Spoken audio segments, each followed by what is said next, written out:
Hello everyone and welcome back to my channel. Today I'm going to introduce this very old 1950s, early 50s RCA 45 record chain. I think it's about 1951. Anyway, one of the biggest problems that these record players have is that when you stack 10 to 14 records, the last record will repeat itself over and over and over again. In other words, there is no automatic shutoff after the last record is played. So I've come up with a way to accomplish this. I'd like to demonstrate it to you and show you just kind of how it works here. So let's go ahead and we'll just put on one record. And then we have a special disc I call the magnetic sensor disc. It has 4 magnets every 90 degrees. And you see it started on its own. I'll show you why later. So let's begin the record. And I'm not going to play the whole record because, for the sake of time, but it starts just fine. Okay, let's put it towards the end and see what happens.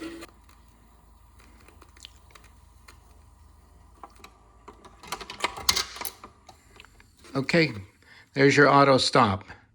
This the sensing record has a lot to do with how it works, but it will always stop after the last record is played as long as you put the sensing record on top. It is the very first, last record that goes on top.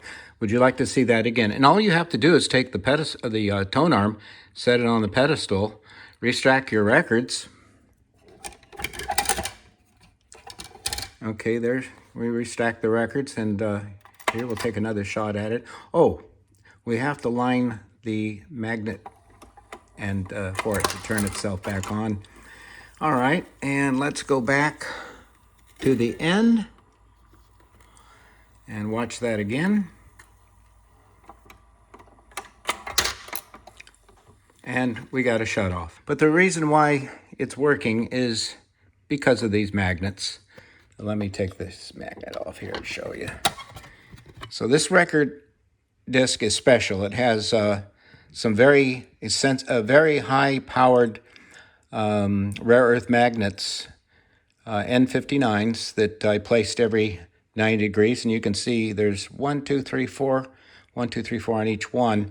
So they're glued on there with epoxy, and this is called the sense record or disc. And then behind the record player is where everything happens here. This is a little sensor.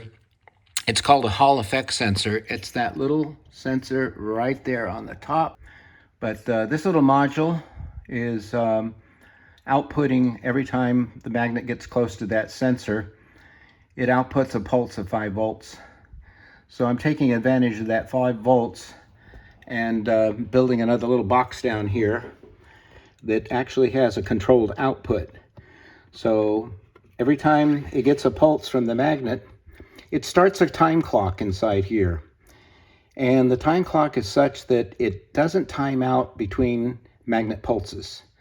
You want it to reset itself every time it hits a magnet pulse.